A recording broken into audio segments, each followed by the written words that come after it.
Está no ar. Está no ar. A notícia em tempo real. Informativo News Rondônia.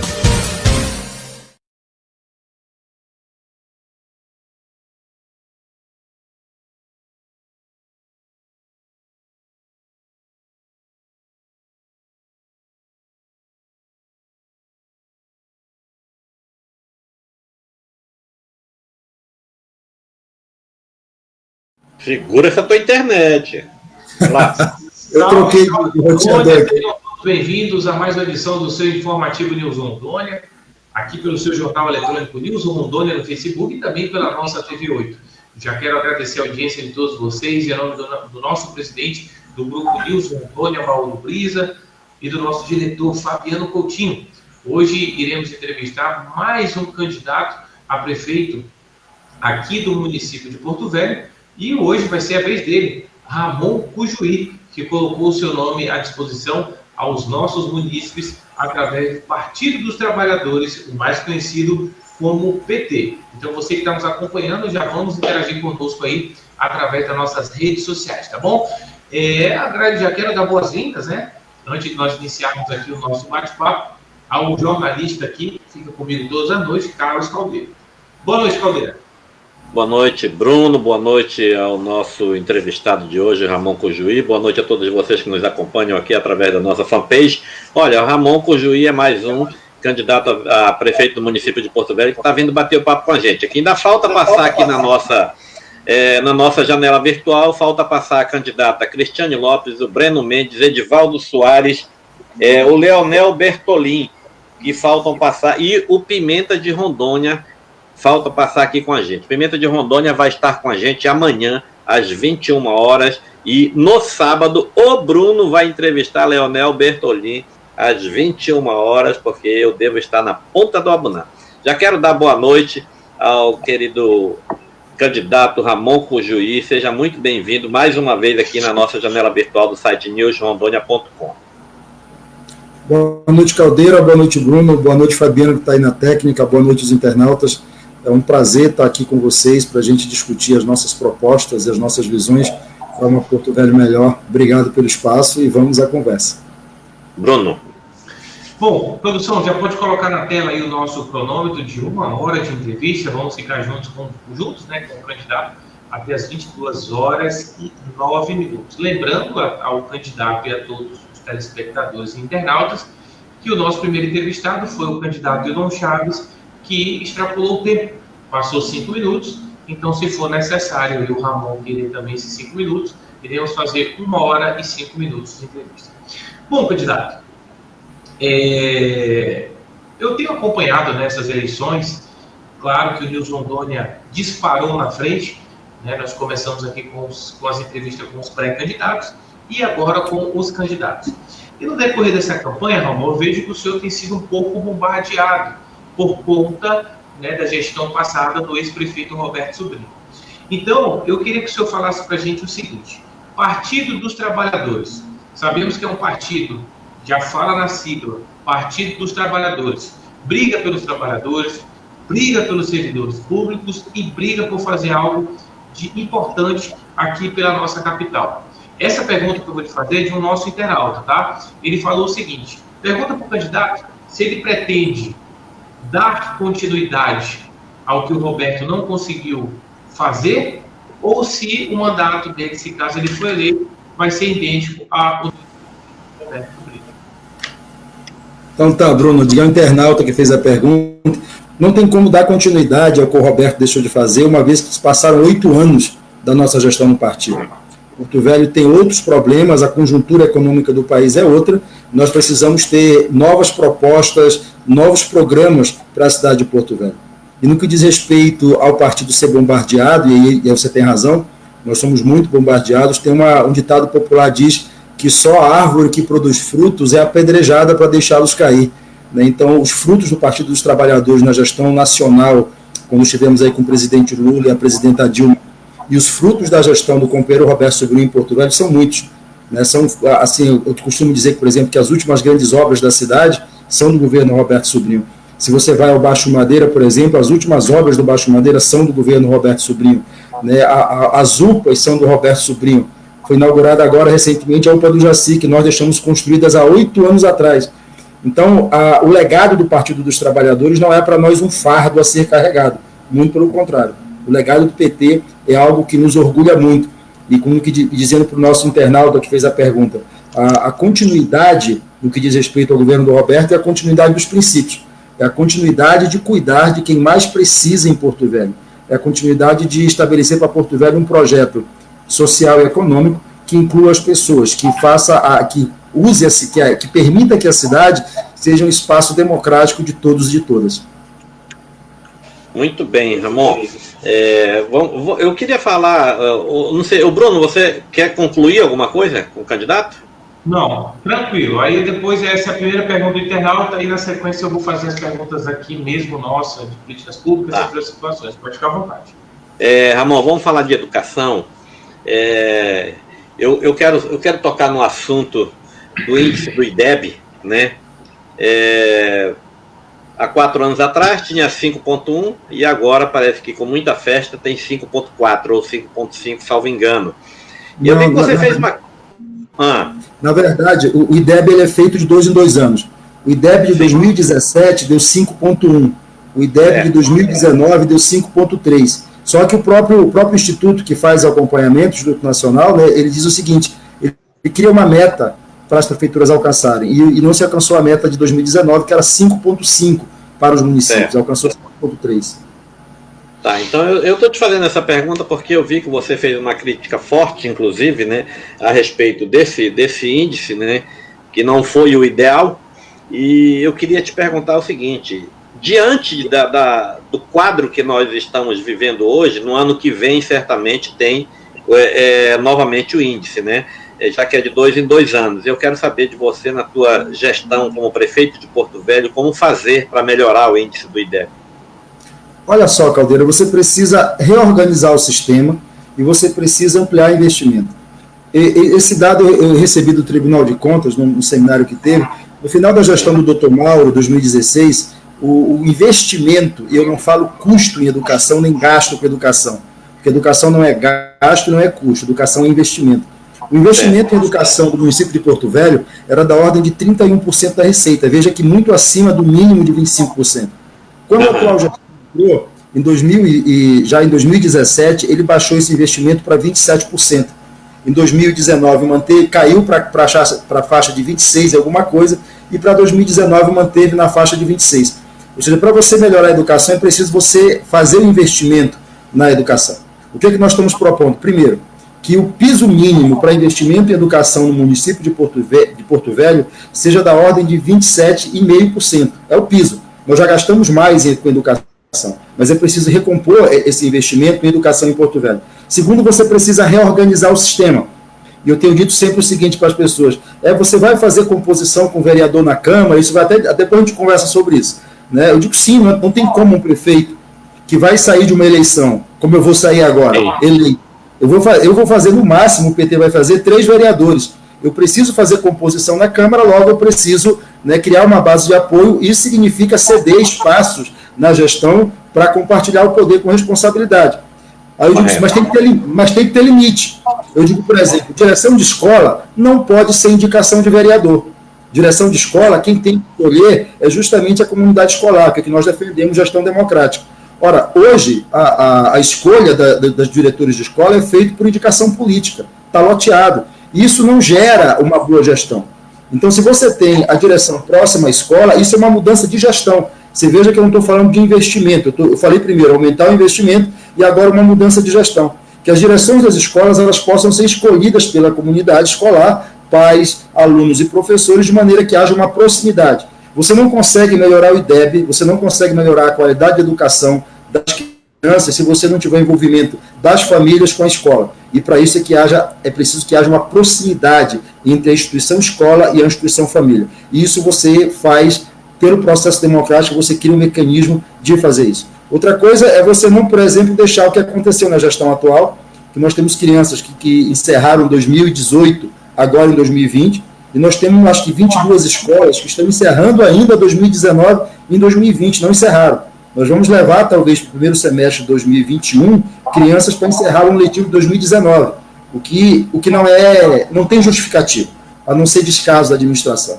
Então, esse tipo de coisa são mudanças de gestão e mudanças de investimento, e isso precisa ser feito. Você veja que o IDEB de Porto Velho é o 24º entre os 52 municípios de Rondônia. Nós estamos atrás de municípios como Alta Floresta, por exemplo. E a capital ela tem que dar o exemplo. A nossa meta, e nós estamos colocando isso como meta de perspectiva, é que para daqui a 4 anos nós não tenhamos uma nota em Porto Velho do IDEB inferior a 7. Nós vamos perseguir o IDEB. Nós vamos perseguir essa nota do IDEB. Você veja, por exemplo, que Sobral, que é uma cidade de 160 mil habitantes lá no Ceará, né, que era o grande exemplo do IDEB, eles tinham 9,1. E a preocupação deles do ano passado, de 2007 para 2019, foi que caiu para 8,4. Eu queria muito que Porto Velho tivesse essa preocupação. Nós hoje estamos engatinhando no sentido de sair de um IDEB que saiu de 5,1 em 2017 para 5,9 em 2019. E isso tem a ver com investimento, e isso tem a ver com a gestão da educação em Porto Velho. E isso pode ser melhorado. Aí eu falando com o Bruno sobre o legado. Na época que o Roberto era prefeito, isso era muito diferente. Né? O IDEB começou em 2017, né? E aí veio a pontuação veio aumentando.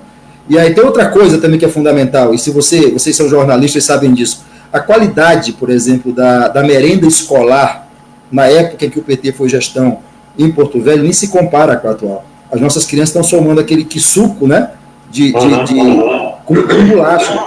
A criança não pode tomar isso, você precisa ter uma alimentação saudável para as crianças. Tem a ver com a gestão da saúde das crianças também.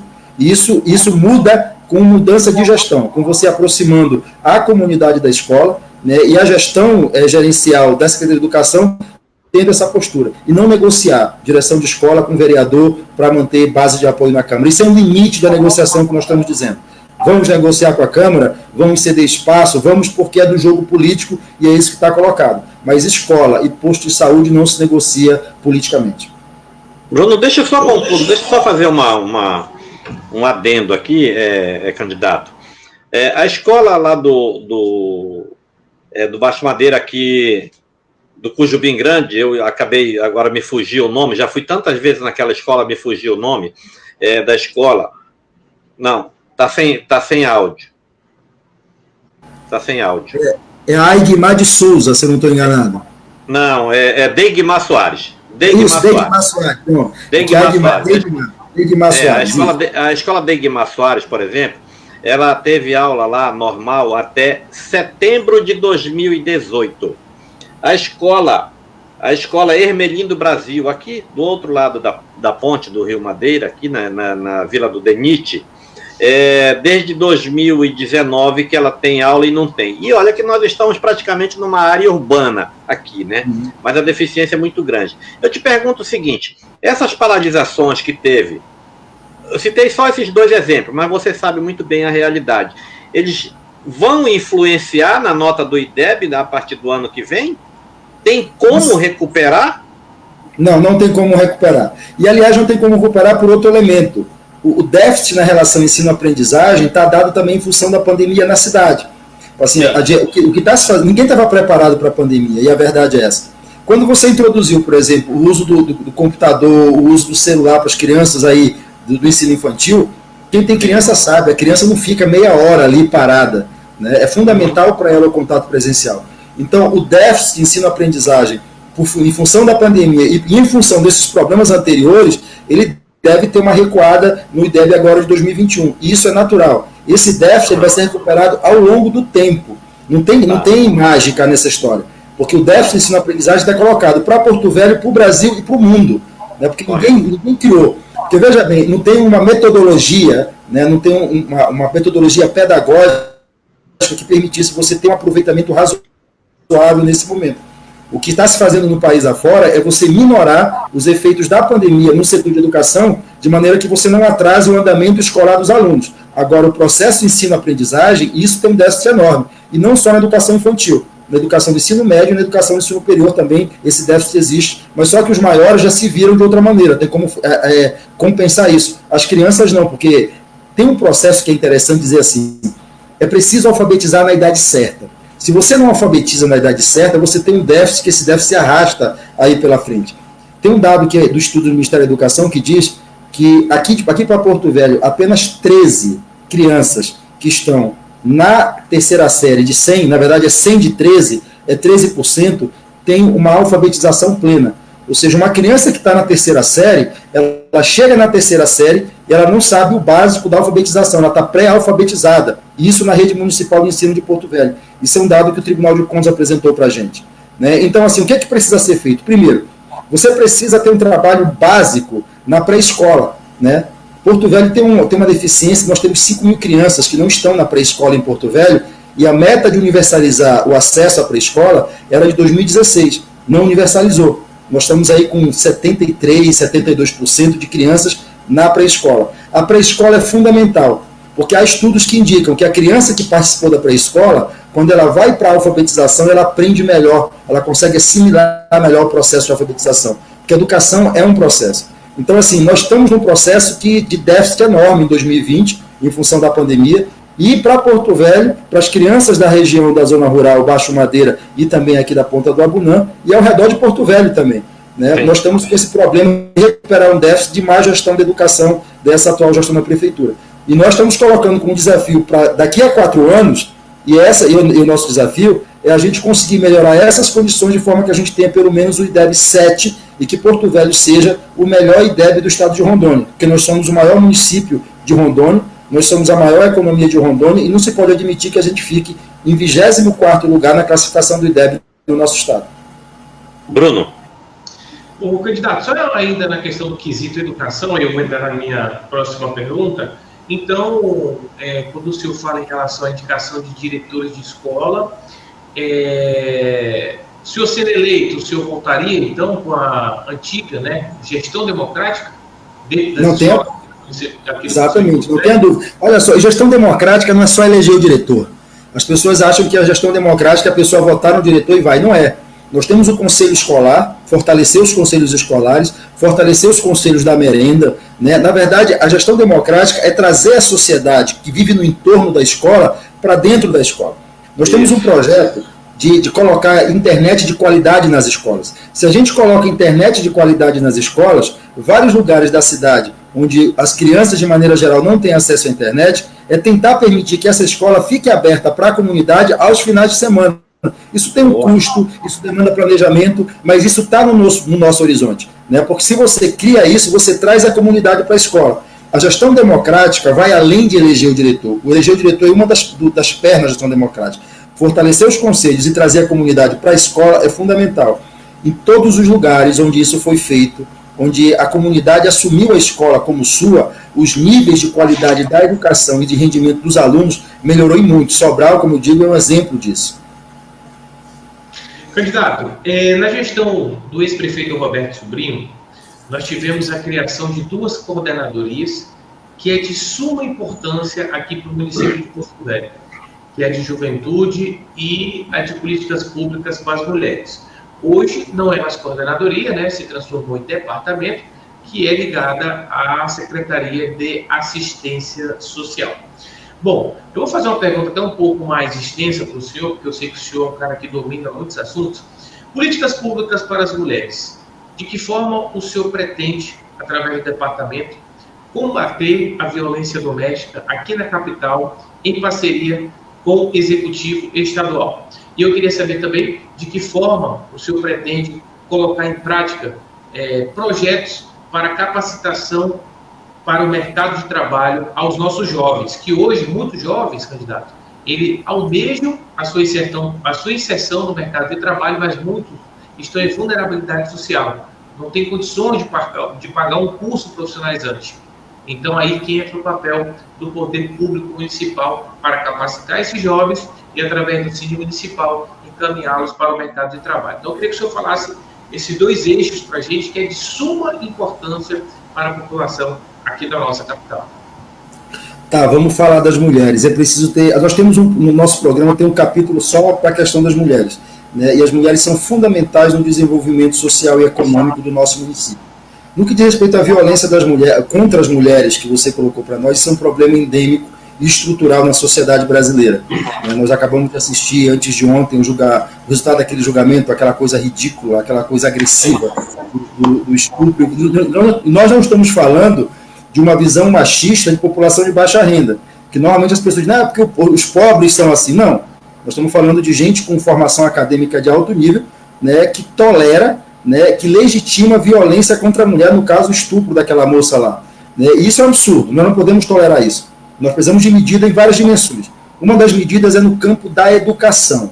Nós precisamos fazer um programa, né, de debate, de conversa com as pessoas, né, nas escolas, né, nas igrejas, sobre a questão da violência da mulher. Eu sei que tem várias instituições, o próprio Tribunal de Justiça, né, tem programas nesse sentido, o próprio Ministério Público tem programa nesse sentido. Então, no que diz respeito ao combate contra a violência da mulher, a gente precisa articular essas ações para não ficar cada um puxando para o seu lado e a gente ter um resultado melhor. Tem uma coisa que outro dia eu perguntei para uma amiga minha que trabalha na assistência social, que é a seguinte: nós temos na saúde, embora tenha sido reduzida em muito, e talvez a gente fale disso depois, dos agentes comunitários de saúde que visitam as famílias nas casas, né? E eu perguntei a ela o seguinte: vocês não têm nenhuma relação com os agentes comunitários de forma que eles que estão indo para as casas, eles possam, quando eles sentirem que há um processo de violência nas casas, eles possam informar a assistência social, o CREAS, né, que é o centro especializado, e tem um CREAS Mulher, só para atender as mulheres que já estão em violação de direito? Não teria como o agente comunitário, quando ele perceber que há alguma situação de risco, porque você visitando a casa você percebe. Se ele acompanha as famílias ali da região, ele tem acesso ali às casas, ele percebe. Que os agentes comunitários pudessem de alguma maneira passar essa informação para o CREAS, para que haja uma prevenção à violência, ela me disse não, porque não há uma comunicação entre a Secretaria de Ação Social e a Secretaria de Saúde, que gerencia o programa da família. Você veja que nós temos um potencial enorme, e não é o agente comunitário se meter na situação, é ele encontrar sinais e informar a unidade da Prefeitura de Direito que pode ali estar acontecendo alguma coisa para que haja preventivamente. Porque a questão da violência contra a mulher, além de todo o trauma, de toda a violação que é para a mulher, ele é um problema de saúde pública e de economia. Porque se você previne a violência contra a mulher, você tem menos uma pessoa que está procurando a UPA, que está procurando o remédio. Você tem menos uma trabalhadora que vai deixar de trabalhar e que vai para o INSS porque foi agredida. E do outro lado, e aí não é defendendo o agressor, é tendo claro isso, se você previne a agressão, você impede que o homem agressor, ele vá para a cadeia, né, e ele vá para perder dias de trabalho. Essa cadeia da violência é uma cadeia extremamente negativa, sob todas as dimensões. E é possível prevenir isso. A prevenção, ela é o melhor remédio. E no caso de ocorrência, é ampliar a rede de apoio que já se tem hoje, né, nos CREAS especializados. E aí tratar, humanizar esse atendimento e ampliar. O que a gente sabe hoje é que os CREAS eles estão com muita deficiência de pessoal. E aí eu digo para você, como é que resolve deficiência de pessoal se nós estamos no limite ali da lei de responsabilidade fiscal? Aí já puxa um outro fio da meada. É preciso que a gente passe um pente fino na quantidade de cargos comissionados que foram criados nessa gestão. Eu conversava outro dia com o procurador e ele falava, de uma canetada só foram criados 600 cargos comissionados. Aí vai precisar equalizar uma série de questões para resolver alguns problemas. Então, no que diz respeito à questão do tratamento com a mulher, nós teremos isso. E nós teremos a coordenadoria de volta, sim, porque a coordenadoria ela é um elemento de articulação das políticas públicas nas várias dimensões. Nós temos que ter um tratamento especializado de saúde da mulher. Ali onde há a maternidade, criar um centro especializado de saúde da mulher. Prevenção da gravidez na adolescência. É fundamental isso. Né? É preciso prevenir isso. Trabalhar na prevenção. Então, você ter políticas públicas que vão desde a educação, que passam pela saúde, vão à prevenção de violência e vão também na geração de emprego e renda. Porque, por exemplo, nós estamos propondo a criação da moeda beiradeira. E a moeda beiradeira, assim como todos os programas que foram criados pelo PT, eles beneficiam, o beneficiário direto é a mulher.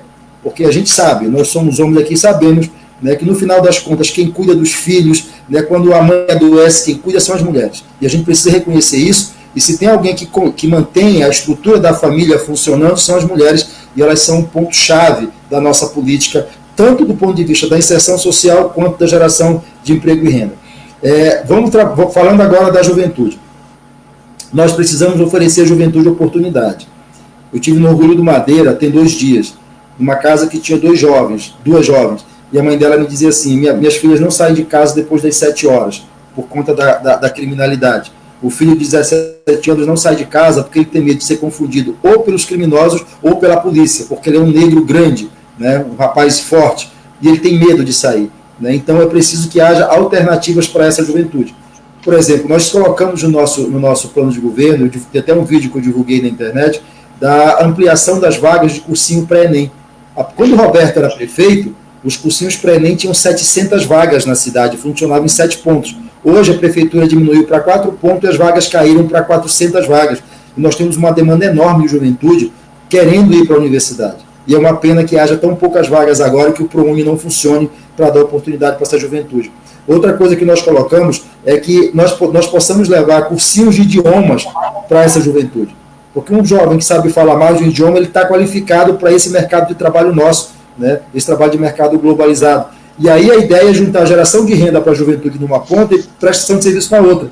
Porque quem trabalharia nesse programa nosso de curso de idiomas para a juventude na periferia seriam justamente acadêmicos dos cursos de letras que receberiam uma bolsa para atuar nesse programa. Então você junta duas pontas, gera renda para uma juventude que já está na universidade e oferece da outra ponta uma possibilidade para essa juventude que está querendo entrar na universidade e melhorar a sua qualificação profissional. De outro lado, é preciso gerar emprego e renda na ponta. Você tem uma mão de obra na periferia que ela é uma mão de obra que não tem qualificação, e não porque não queira, mas porque não teve oportunidade. Se você anda hoje de Porto Velho, da beira do Madeira até o Jardim Santana, o que mais você encontra são placas de aluga-se e vende-se. A gente precisa dar uma ativada na economia. Aí eu volto para a moeda beiradeira. Na medida que eu crio um programa que regionaliza o desenvolvimento da cidade, aplicar zonas vulneráveis, quando eu mantenho um comércio aberto lá no Jardim Santana, ou no Orgulho do Madeira, ou lá no Cidade Nova, eu estou mantendo uma porta de comércio aberta que eventualmente emprega o jovem, que entrega o gás, que entrega a água mineral, ou que faz a entrega ali, ou que ajuda o comerciante no seu comércio ali. A gente precisa ter uma estratégia de gerar emprego e renda para essa juventude. E precisa ter estratégia para gerar também essa qualificação deles. Outra coisa que é fundamental e que aí tem a ver com a política de cultura é você incentivar os grupos culturais que têm uma ação forte na periferia. Grupo de Boi Bumbá, por exemplo, Dona Francisca, né, ali na Zona Sul, com o grupo Boi Bumbá. Eu fui assistir as quadrilhas. São jovens que estão ensaiando 3, 4 meses, que não estão ali fazendo outra coisa, mas estão lá no grupo cultural. Né, e estão lá, quando acaba ali o ensaio, vão todos para a casa da Dona Francisca ajudar a costurar as roupas. Você cria um clima de comunidade e, ao mesmo tempo, estimula uma cadeia produtiva da cultura.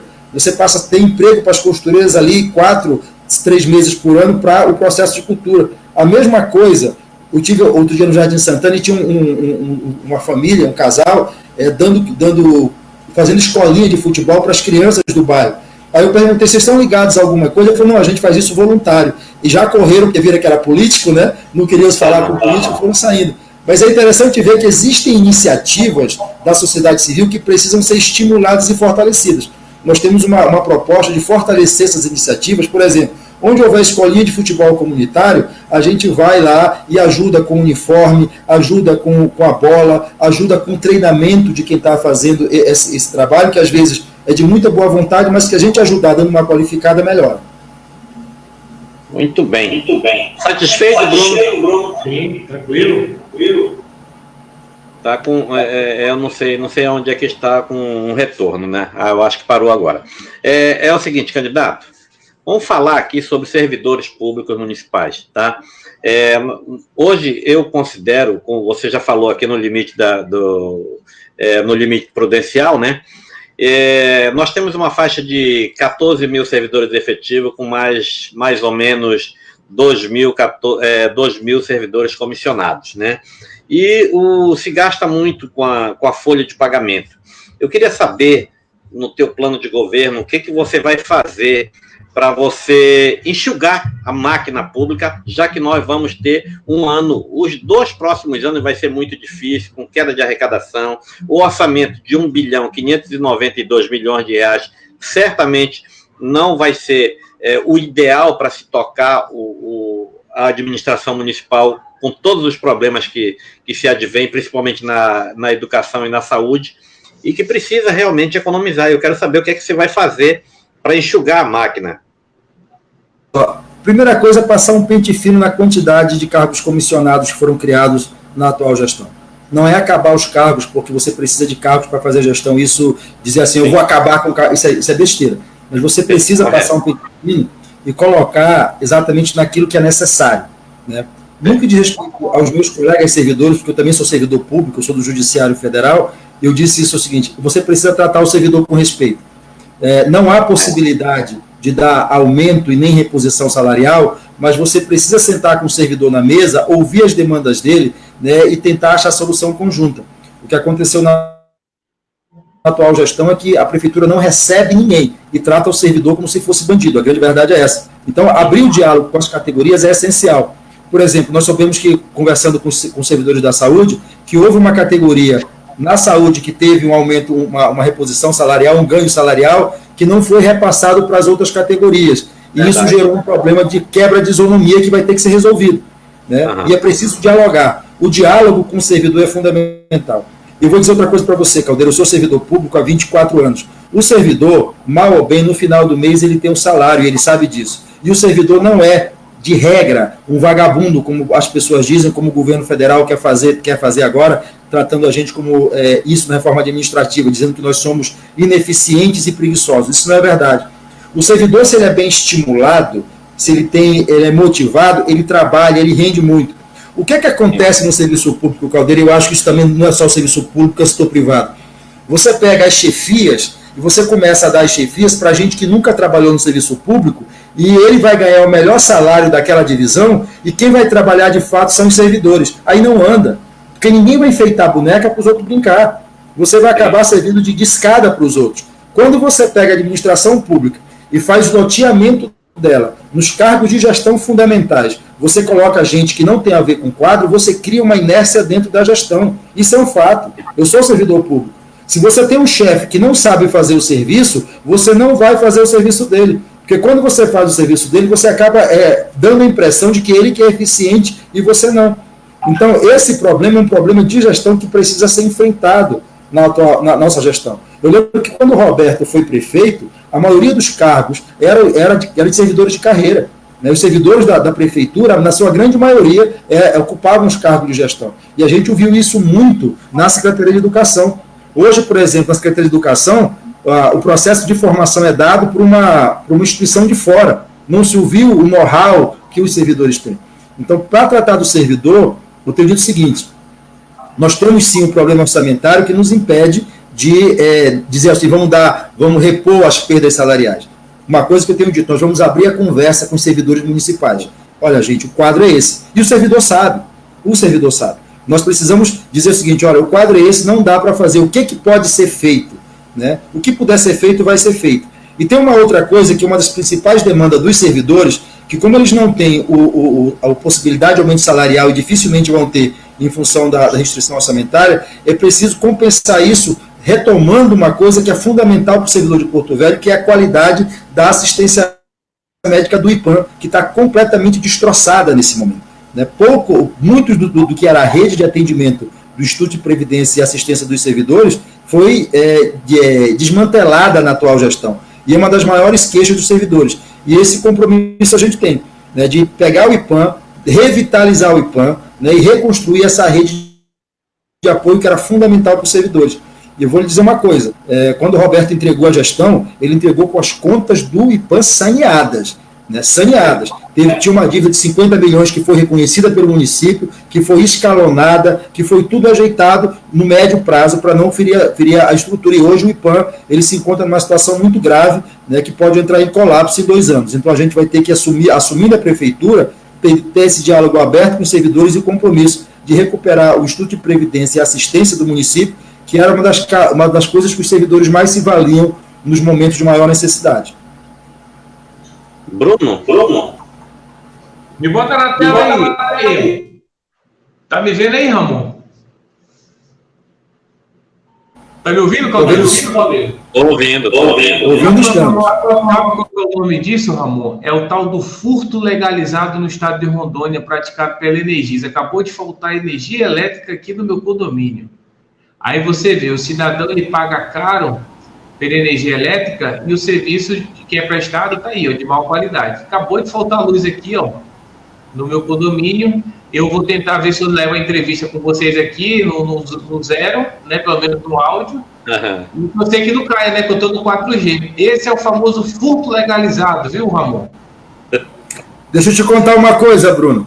A minha conta de energia dos últimos 12 meses variou de 250 a 260 e teve um pico de 300 e pouco. A minha conta desse mês veio R$ 1.511. Entendeu? Então, eu já fui para a ouvidoria da Energisa, né, e você não tem explicação, mas eu vou parar na justiça por conta disso. E aí, aproveitando o gancho que você deu, estão falando em privatizar o serviço de água de Porto Velho, entregar para... minha próxima pergunta. Pronto, então vamos embora. Vamos pegar o gancho. Né, vamos pegar o gancho aqui. Isso. Saneamento básico em Porto Velho é um problema secular e estrutural.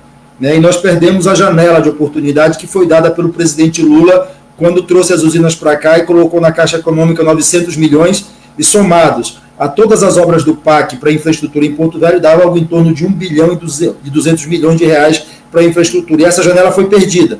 Foi perdida por conta de que a CAERD, que era o operador, né, que era a concessionária responsável pela ampliação da parte de tratamento de água e de esgotamento sanitário, não fez a sua parte. Porque tem uma outra parte do saneamento, que é coleta de lixo, né, e coleta de resíduos sólidos, que é o termo técnico correto, e drenagem, que a prefeitura é dela, e ela também não deu conta. Falando da CAERD, eu acho que eu sou o único candidato que tem dito que vai manter o contrato com a CAERD e vai usar o poder político da prefeitura para obrigar a CAERD a cumprir um plano de investimento e um plano de ação de curto e médio prazo.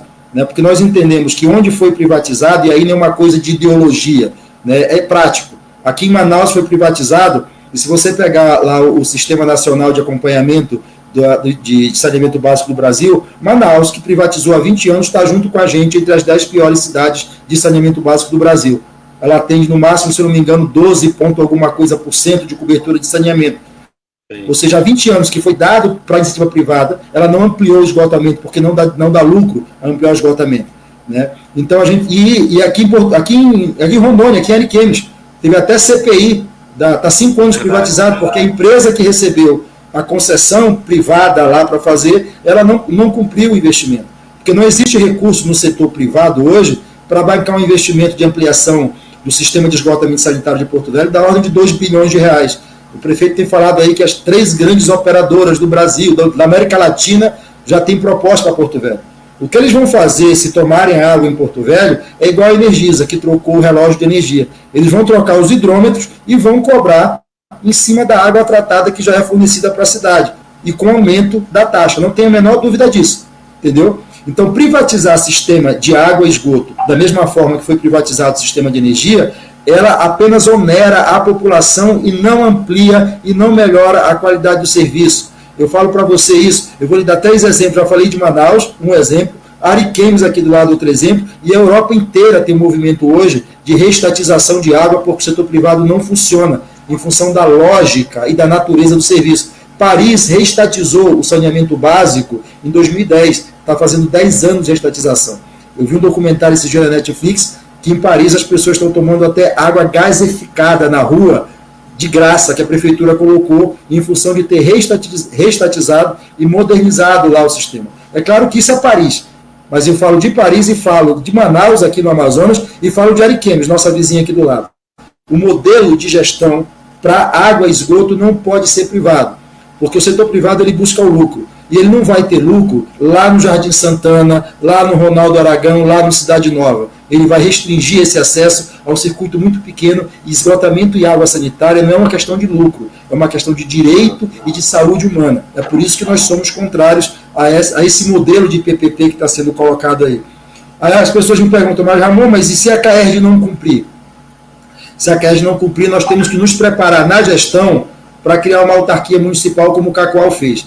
Eu não sei se você sabe, mas o melhor sistema hoje de Rondônia é o sistema de Cacoal, que é uma autarquia municipal que cuida do saneamento básico, que nunca foi da CAERD, era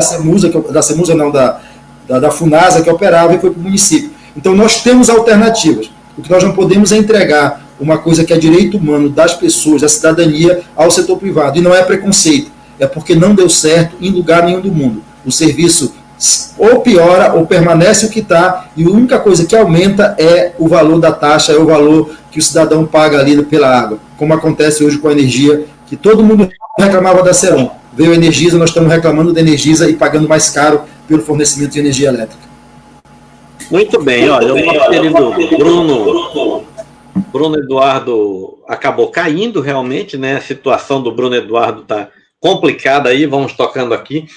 Vamos continuar falando do saneamento básico, já que a gente tocou no assunto, Ramon, já que já estamos nesse assunto, só para você complementar, eu queria que você falasse para nós sobre os planos, o teu plano de governo, o que nós temos aí sobre a implantação do aterro sanitário, a coleta seletiva, né, a coleta de lixo mesmo aqui em Porto Velho, o lixão, a situação do lixão, como é que você vai fazer aí para implantar, que esse imbróglio da implantação do aterro sanitário já vem de anos, né?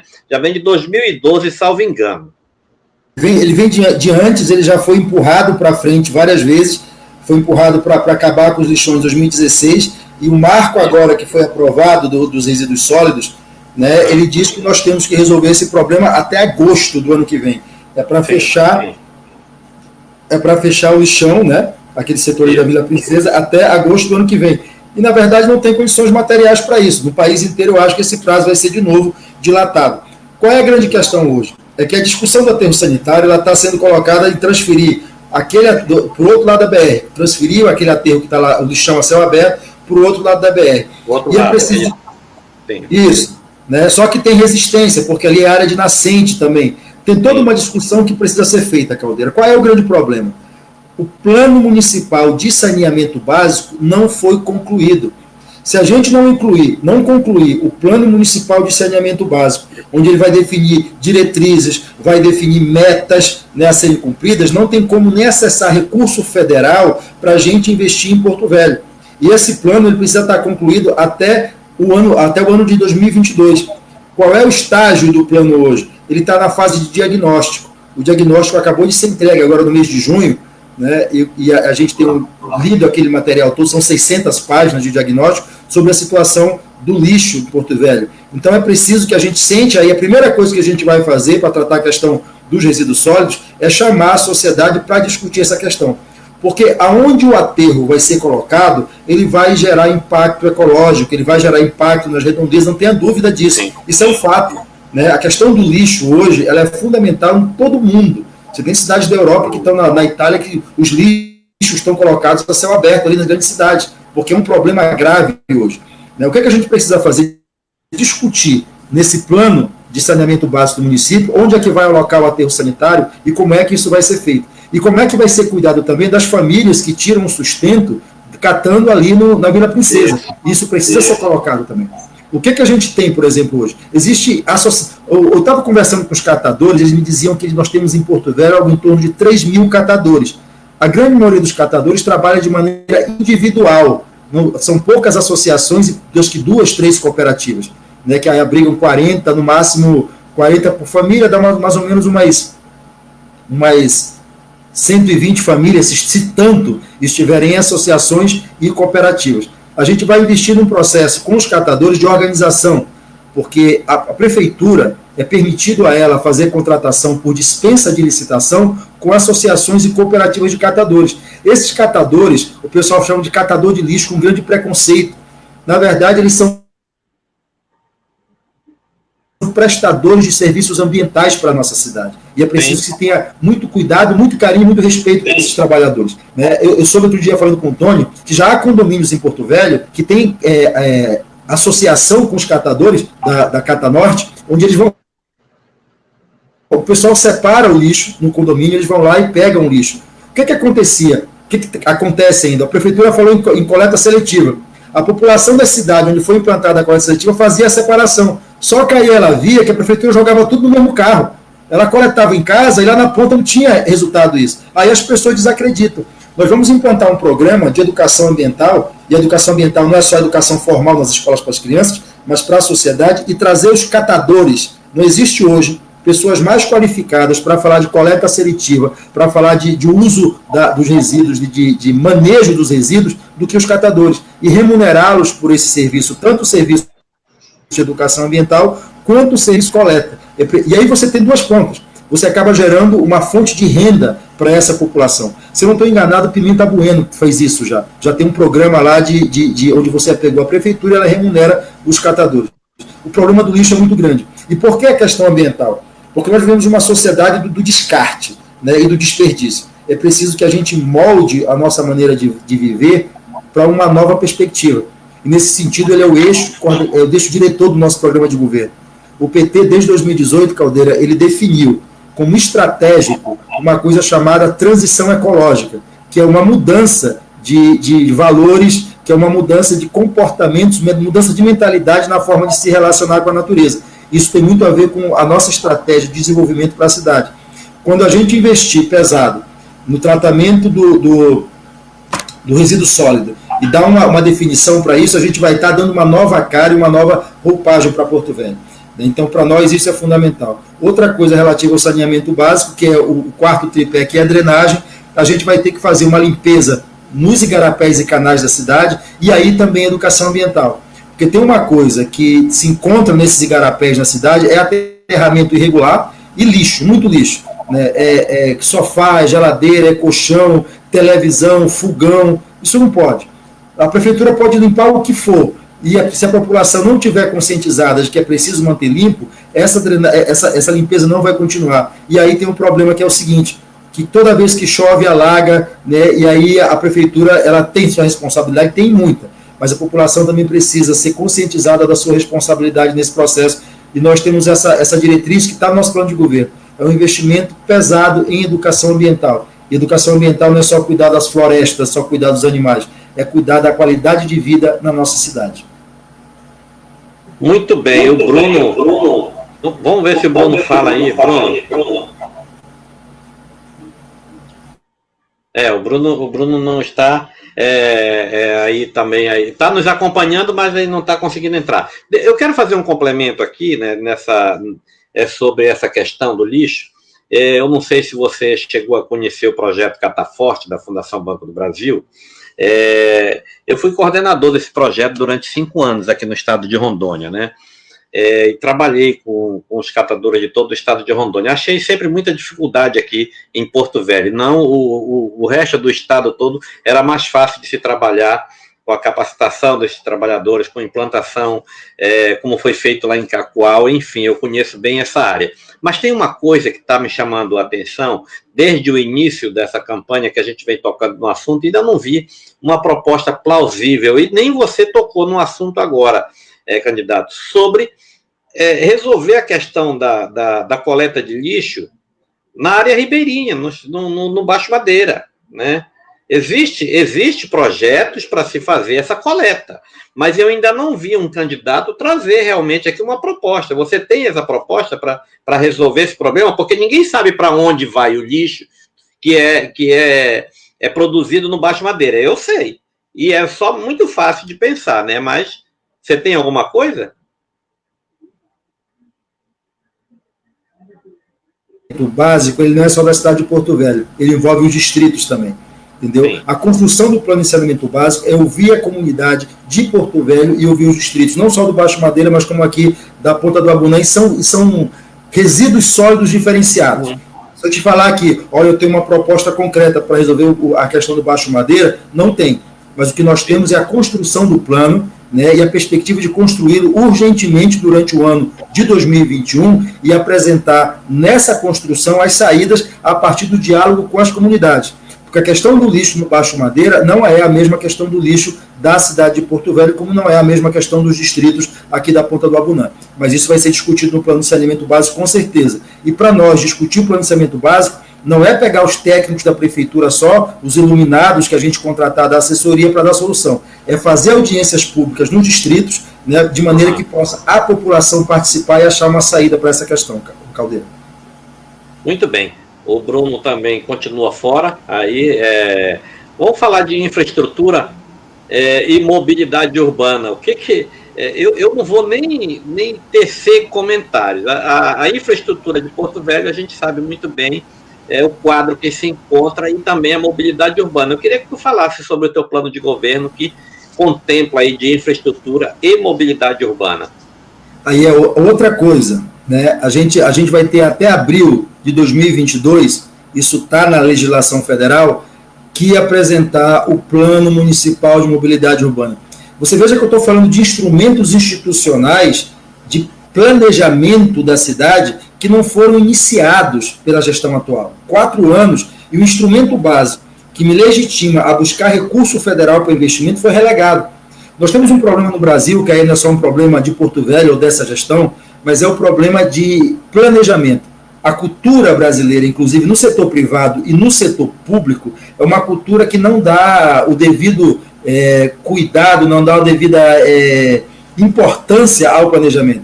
Se você vai, por exemplo, numa sociedade como a japonesa, eles passam 9 meses planejando e 3 meses executando, e a execução sai correta, porque você precisa planejar. No Brasil, ao contrário. No Brasil tem um problema, você fala, não, vai lá e resolve.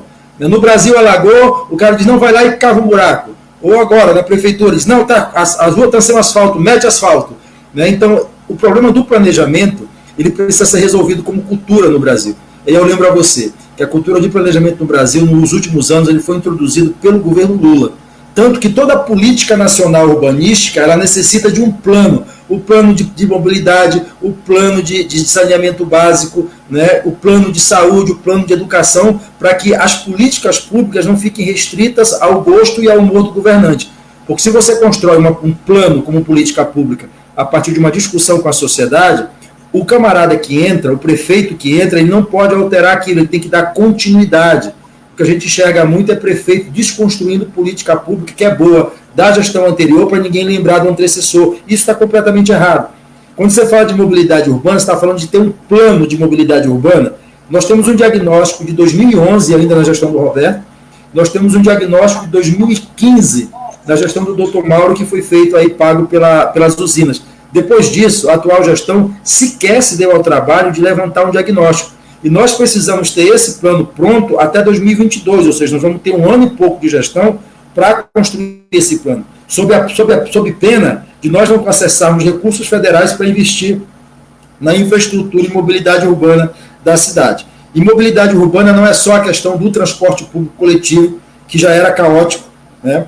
Passamos 10 dias sem ônibus na cidade, e que hoje é um sistema caro que não atende a população. A prefeitura criou um sistema de fluxo dos ônibus na cidade hoje que penaliza o usuário. Você está ali no Jardim Santana, no São Francisco, você pega o ônibus e vai parar na Gazinha, ali na Mamoré, e é obrigado a pegar outro ônibus para o centro, porque ela tirou os ônibus de circulação geral que levavam a população para o centro. E por que ela fez isso?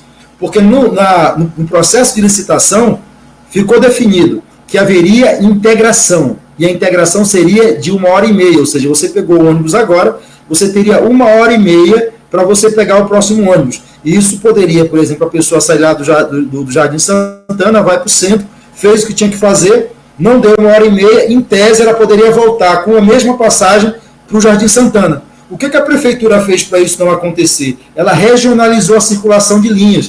O camarada está ali no Mariana, ele só pode parar na Gazin, e aí ele é obrigado a pegar um outro ônibus para o centro. Se ele tiver o cartão, ele vai pagar uma passagem só. Se ele não tem o cartão, que aconteceu com boa parte da população hoje, ele está pagando 4,5 para sair do Mariana até a Gazin, e está pagando mais 4,5 para vir para o centro, 8,10, e para voltar mais 8,10.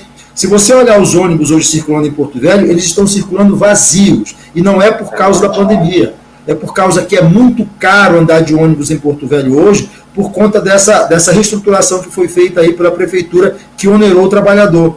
As pessoas estão andando de táxi compartilhado porque não dá para pagar o ônibus. Se você sai hoje do Mariana para o centro, um táxi compartilhado, você paga 5,5 para voltar. Se você for de ônibus, você paga 16. É um absurdo isso. Isso precisa ser revisto urgentemente. E eu acabei de falar do táxi compartilhado, que é um modal de transporte que a população está usando. E a prefeitura faz de conta que ele não existe, porque ele não foi regulamentado.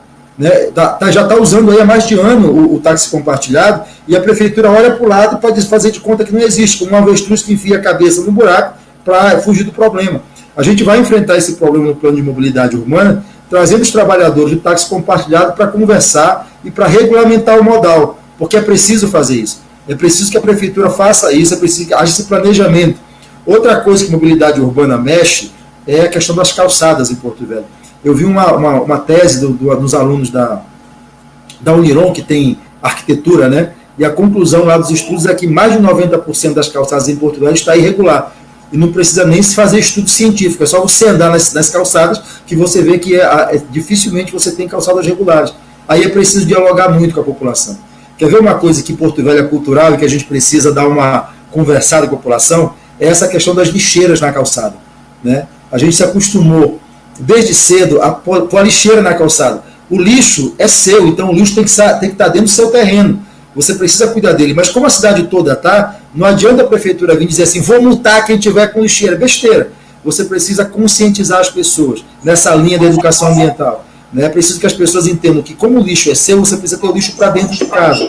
Por que as pessoas põem o lixo para fora de casa? Essa cultura que nós temos há anos aí. É porque o serviço de coleta não era regular. Então você colocava lá para ficar 1, 2 dias para esperar o carro passar. Se ele é regular, se você tem um sistema funcionando, é mais fácil convencer as pessoas que aquela lixeira que fica na calçada, que impede a gente de caminhar nas calçadas, ela pode ser retirada em benefício de todos na cidade. Então, falar de mobilidade urbana, Caldeira, nesse primeiro momento, é colocar urgência na formulação do plano de mobilidade urbana do município. Porque nós estamos falando também da mobilidade dos distritos, da questão das lanchas, né, da questão dos ônibus aqui para os distritos aqui da Ponta do Abunã. E nós estamos falando de uma outra coisa que é fundamental, que é uma questão que todo mundo fala, que a atual gestão até prometeu que ia fazer, que é a questão da rodoviária. A questão da rodoviária não se resolve com canetada. Eu lembro que na campanha passada, o atual prefeito foi lá no Acre aprender com o PT como é que faz rodoviária, e na propaganda dele ele mostrava, olha a rodoviária do Acre, linda, Porto Velho merece uma rodoviária melhor, eu vou fazer uma rodoviária. E não fez. E não fez, eu não acho que nem porque ele não quis, é porque você não tem condições de mexer aquilo sem conversar com a sociedade, sem você colocar a rodoviária na discussão de um plano de mobilidade urbana. E se você for tirar a rodoviária do lugar que ela está hoje, você precisa de um plano de revitalização daquele setor ali onde está a rodoviária. Porque a rodoviária ela é um equipamento público que ela gera todo um sistema econômico ao redor dela. Você tem uma rede de hotéis, restaurantes ali ao redor da rodoviária que se você tira, você mata aquilo tudo. Você tem que ter um plano para realocar a rodoviária em outro lugar, se for isso que for definido no plano de mobilidade urbana, e um plano de revitalização daquele setor que hoje funciona a rodoviária. Ou seja, não é uma discussão simples de canetada. O grande problema é que durante a campanha, as pessoas, os candidatos costumam querer dizer que vão fazer as coisas, matar no peito e resolver, isso é conversa. Estou deixando muito claro aqui. A questão da rodoviária vai ser definida no plano de mobilidade urbana. Chamar a população para discutir, para definir local, levar para a Câmara e a Câmara aprovar. Porque tem uma outra coisa. Quando é o prefeito ou é só a Câmara que define o lugar da rodoviária, nós estamos falando de valorização de áreas imobiliárias ali ao redor. E tem muito interesse envolvido. Isso gera benefício, né, talvez não tão republicanos, para um setor ou para outro. E essa discussão da rodoviária precisa ser publicizada, precisa ser definida no plano de mobilidade urbana de Porto Velho. Não é o prefeito com uma canetada que resolve isso. O Mauro não conseguiu. Esse aí que foi lá para o Acre mostrar a rodoviária lá de Rio Branco, prometeu, gritou na TV que ela não fez, porque é preciso dialogar com a sociedade, aí é preciso ter responsabilidade, porque o plano de mobilidade urbana é amplo e beneficia toda a nossa comunidade. Tem uma outra coisa do plano de mobilidade urbana para finalizar essa discussão. A gente precisa de um programa de educação no trânsito. A gente precisa reduzir a quantidade de motoqueiros, de motociclistas e de ciclistas que são vítimas no trânsito de Porto Velho. O trânsito de Porto Velho é uma máquina de moer gente. Uma vez eu saí, onde eu morava no 4 de janeiro, até eu fui trabalhar no TRE de carro numa manhã, e em 40 minutos de trajeto tinha 3 motociclistas no chão em acidente, 8 horas da manhã. Isso precisa acabar. O trânsito em Porto Velho ele é muito pesado, ele é muito violento.